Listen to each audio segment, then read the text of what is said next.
The December evening air in Miami carried the electric energy that only comes with a packed NBA arena. The American Airlines Arena buzzed with 20,000 fans, their voices creating a symphony of excitement as the Miami Heat prepared to face the Los Angeles Lakers. The smell of hot dogs and nachos mixed with the anticipation hanging thick in the air. Marcus Thompson, a 34-year-old veteran who had lost his left leg in Afghanistan, maneuvered his wheelchair through the crowded concourse with practiced ease. His wife Sarah walked beside him, both wearing matching Heat jerseys they'd splurged on for this special night out. It was their 5th wedding anniversary, and Marcus had surprised Sarah with courtside seats, a gift that had taken months of saving from his disability benefits and part-time work at a local veterans center. "I can't believe we're actually here," Sarah whispered, squeezing Marcus's shoulder as they found their section.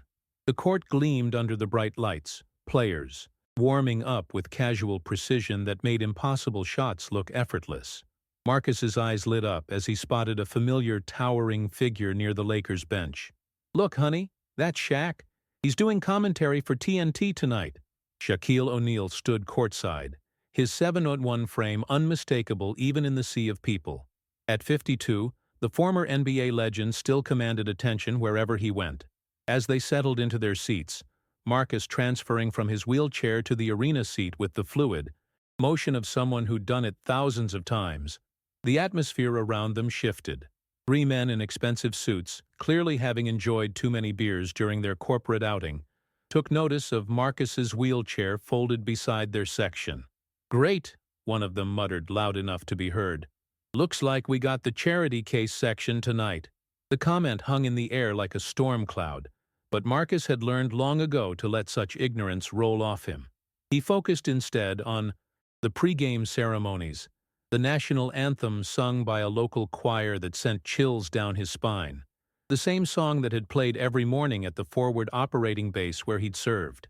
But as the game began and the crowd's energy intensified, those 3 men seemed determined to make Marcus's presence known to everyone around them. The first quarter flew by in a blur of spectacular plays and thunderous cheers. LeBron James connected on a three-pointer that sent the crowd into a frenzy, and Marcus found himself caught up in the pure joy of live basketball, something he dreamed about during those long nights in the hospital, learning to walk again with prosthetics, then later accepting that a wheelchair would be his new reality. During a timeout midway through the second quarter, the kiss cam began its usual rotation around the arena. Couples laughed and embraced as their faces appeared on the massive screens above center court. When the camera found Marcus and Sarah, they shared a tender kiss that drew warm applause from the surrounding sections. But the corporate trio had been drinking steadily, their inhibitions dissolving with each beer.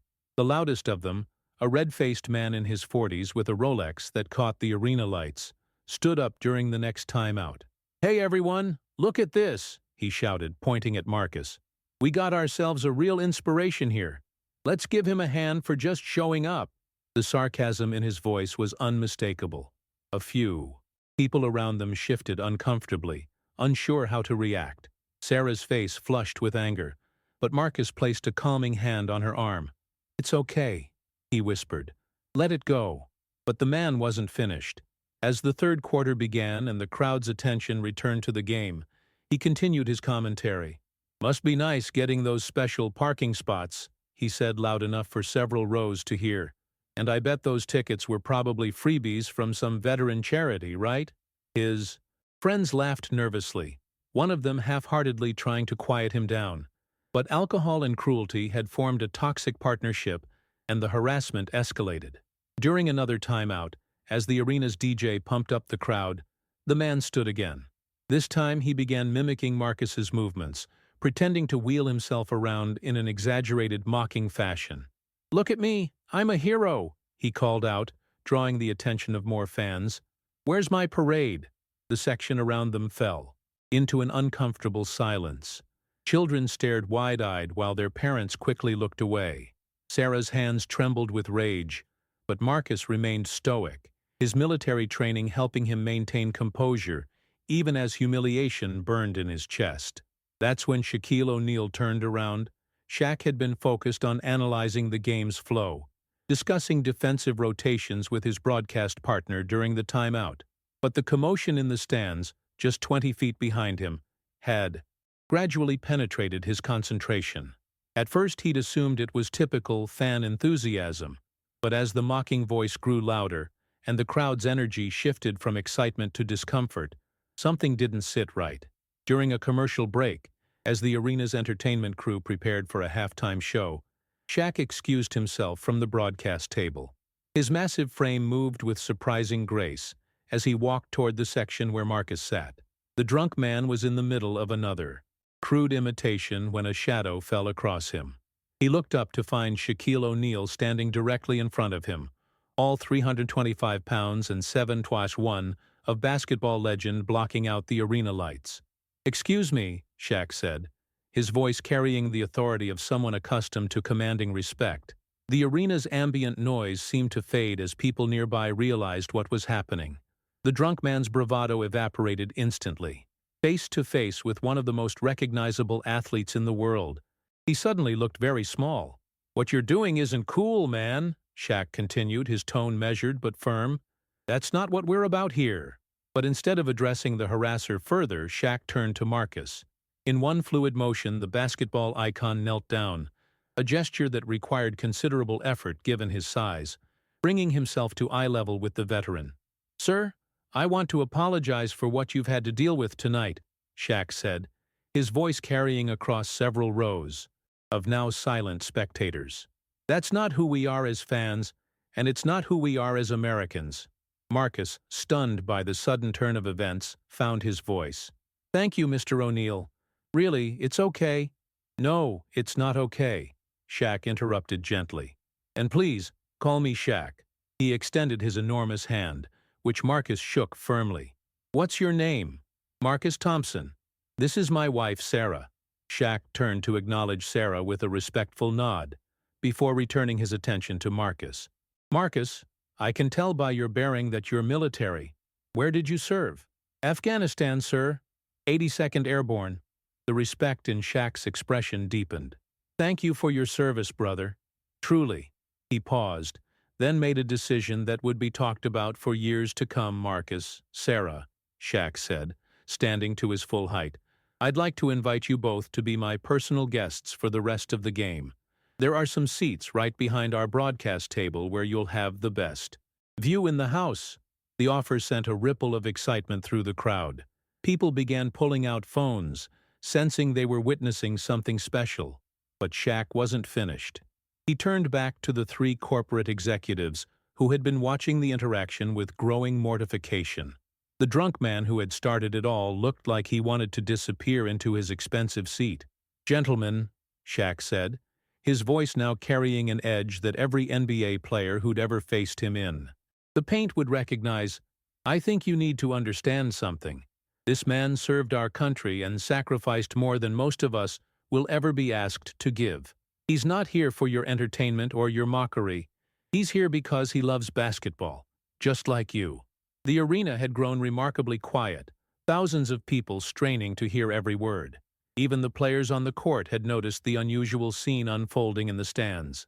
"Now, you have two choices," Shaq continued. "You can sit down, enjoy the game respectfully, and maybe learn something about what real strength looks like. Or you can leave." But the harassment stops now. The drunk man, sobered by shame and the weight of 20,000 stares, mumbled an apology that was barely audible. His friends, mortified by association, quickly agreed to keep quiet for the remainder of the game. As arena security appeared, summoned by alert staff who had witnessed the confrontation, Shaq personally helped Marcus transfer to the premium seating area. The crowd erupted in sustained applause as they watched the basketball legend carefully fold Marcus's wheelchair and carry it himself. "You know," Shaq said, as they settled into their new seats, Sarah wiping away tears of gratitude, "I've been around a lot of tough guys in my career. Guys who could dominate on the court, who looked intimidating and played hard. But real toughness? That's what you've shown tonight, Marcus. Staying dignified when someone was trying to tear you down. That takes more strength than any dunk I ever threw down." The game resumed, But the story was far from over. During the next timeout, the arena's video crew, who had captured the entire interaction, played a highlight reel of Shaq's career. But instead of his basketball achievements, they focused on his community work, his charity efforts, and his history of standing up for others. The crowd gave him a standing ovation that lasted nearly 3 minutes. But the most powerful moment came when Marcus, using the PA system that Shaq had arranged, addressed the arena. "I just want to say thank you."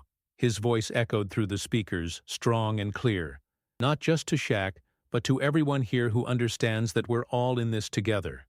I didn't serve overseas so that people could be cruel to each other.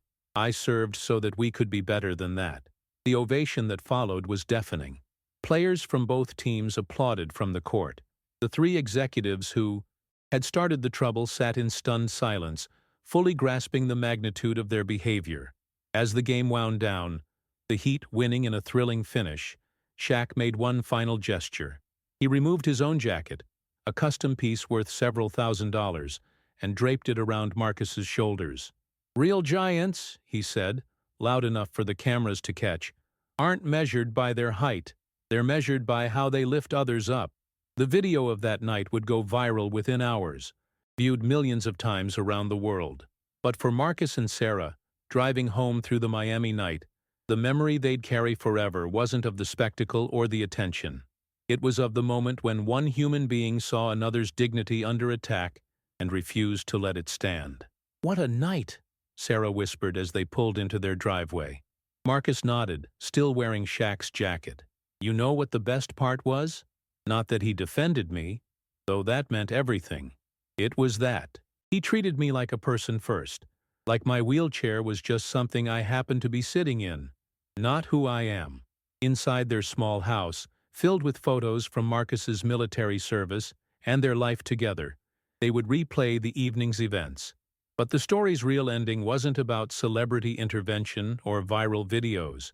It was about the reminder that in a world that often feels divided, there are still people willing to stand up, speak out, and show that basic human decency never goes out of style. And sometimes, just sometimes, those people happen to be 7 feet tall with a voice that can silence an arena and a heart big enough to change everything.